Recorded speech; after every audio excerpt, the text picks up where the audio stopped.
Hello everyone, my name is Manuel Acosta and I will be discussing antibiotic resistance as a public health issue. Antibiotic resistance has been called one of the world's most pressing public health problems by the CDC. So why does it exist in society today?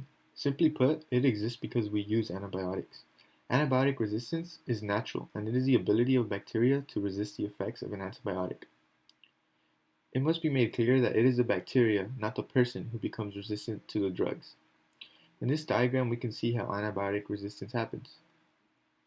Antibiotic resistance occurs when bacteria evolve in a way that reduces the effectiveness of the drugs being used against them. The resistant bacteria survive and continue to multiply, causing more harm to the body. So where does this happen? Antibiotic resistance is a global health threat. It can affect anyone of any age in any country.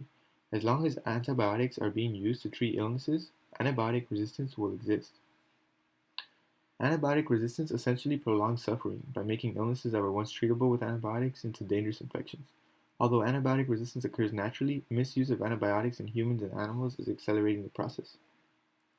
These factors, as I mentioned, accelerate the process: the misuse of antibiotics as medication and the misuse of antibiotics in livestock. When antibiotics are used as growth promoters in animals that humans consume, this increases the prevalence of antibiotic resistance amongst humans. In addition, antibiotics should only be used to treat infections. Using antibiotics in the treatment of a flu or cold is pointless, as these are not bacterial infections, and only fortifies an individual's resistance. Infections such as pneumonia, TB, gonorrhea, and salmonella will become harder and harder to treat, as antibiotics become less and less effective. This will essentially result in higher mortality, as this image demonstrates. The deaths attributable to antibiotic resistance by 2050 will skyrocket.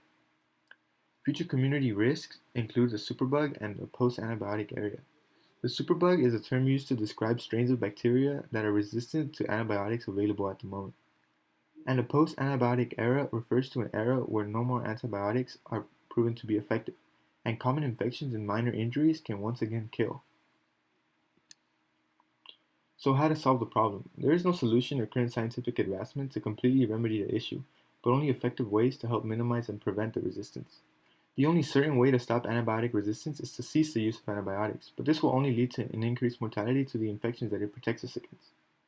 Strategy 1 to help treat the issue would be a public health intervention program to educate on antibiotic resistance and the International Alliance to help tackle the issue.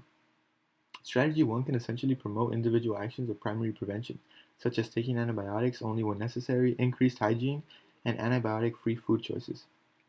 Strategy 2 calls for a policy to eliminate the non-therapeutic uses of antibiotics in farm animals and agriculture. This strategy will have a dramatic impact on the prevalence of antibiotic resistance, and although even just community involvement in this policy will be impactful, imagine this at a national level. It has the potential to dramatically hinder antibiotic resistance. Some examples of attempts to prevent this issue are in May of 2015, when the World Health Organization endorsed a global action plan to tackle antibiotic resistance. They also began Antibiotic Awareness Week, which has been taking place since November of 2015.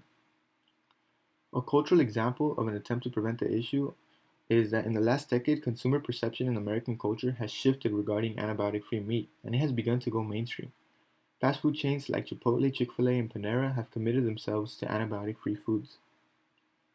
And 86% of consumers want antibiotic-free meat available in their supermarkets. And in addition, sales have gone up 25% over the last 3 years. So here are some thoughts from researchers on how to help prevent the occurrence of antibiotic resistance. In this image, we can see how common misuse of antibiotics is. In a recent study, 27 million individuals received antibiotics unnecessarily, while only 13 million received proper prescriptions. They believe that advancements in diagnostic tests will drastically lower antibiotic resistance. Researchers have suggested rapid diagnostics that could be used at home to indicate bacterial or viral infections.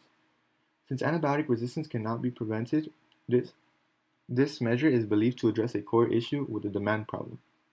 A bedside test that would reliably exclude an infection would be an example of this, or a definitive test to confirm a viral infection. Although rapid diagnostic tests seem to be effective, in my opinion, it is vital to understand that the benefits of antibiotics, when they are properly used, outweigh its side effects, and they are not leaving the spectrum of medicine anytime soon.